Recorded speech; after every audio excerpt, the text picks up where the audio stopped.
Hello students, in this video I am going to discuss the acid radical group 2 that is detected by using concentrated acid.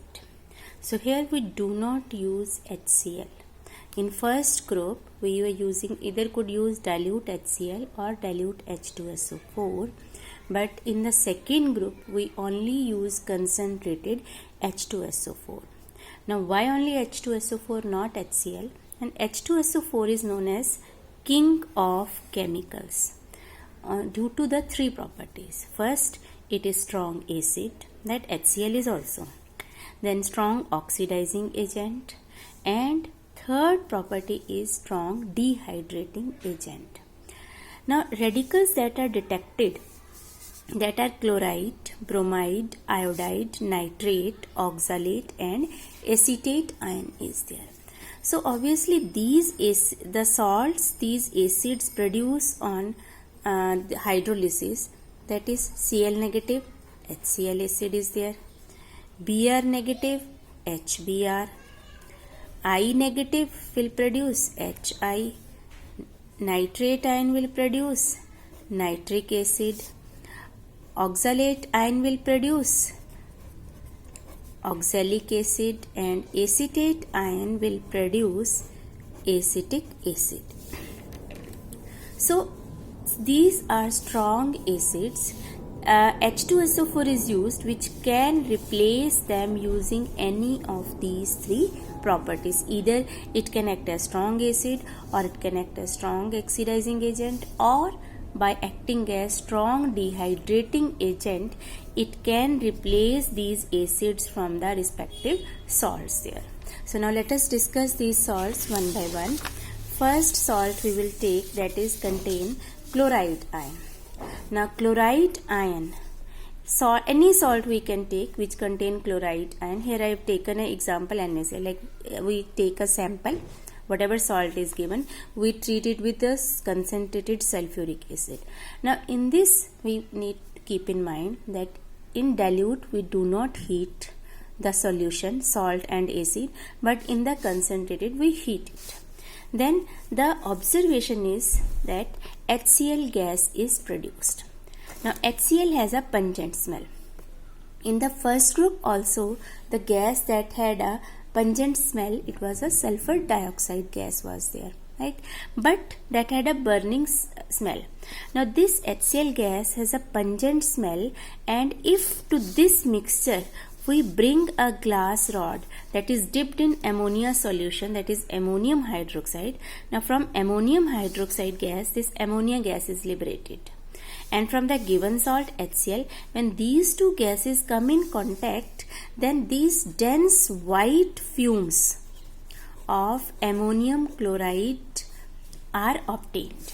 So that is an indication that HCl gas is there, and HCl gas is obviously from the salt there. Then how confirmatory test can be carried out? First test here is, that is, it is also called a silver nitrate test.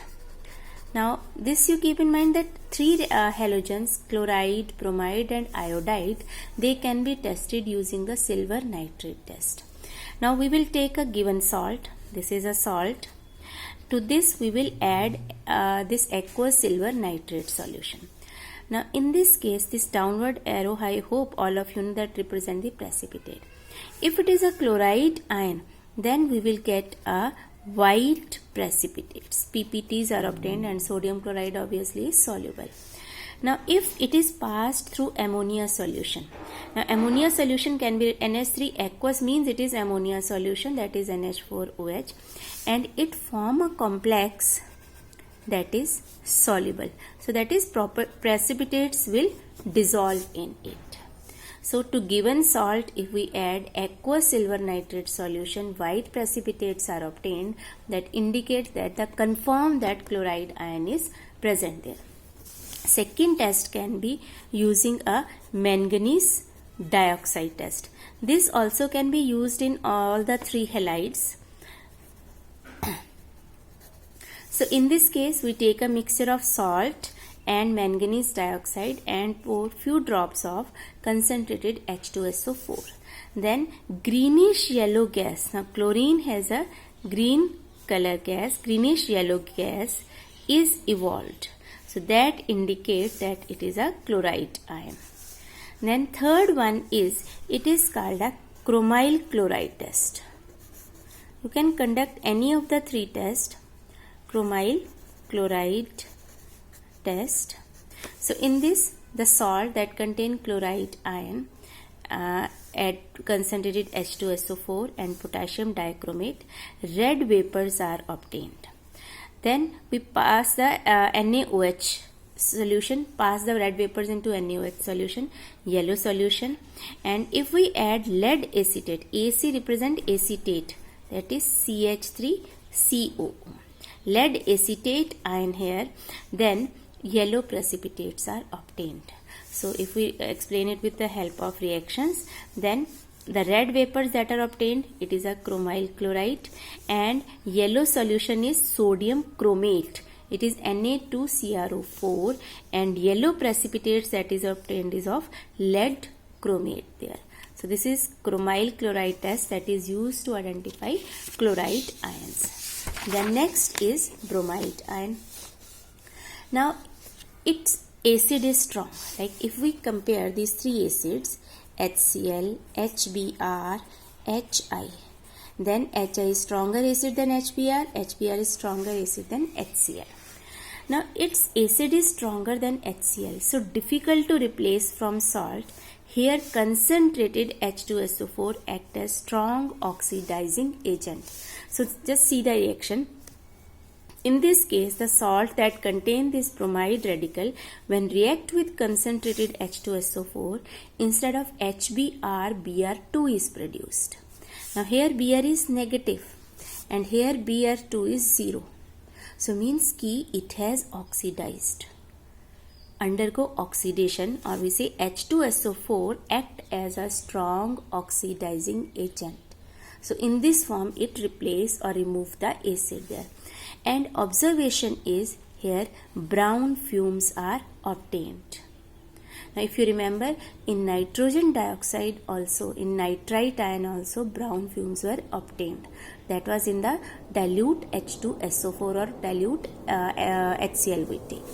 Now confirmatory, again silver with silver nitrate. Here precipitate are AgBr and color is pale yellow. And AgCl was completely soluble, but this is partially soluble, and that too due to the formation of this complex there. Then another MnO2 test. Here Br2 gas, like in chlorine greenish yellow gas was obtained, here it is brown fumes. Bromine is brown fumes are there.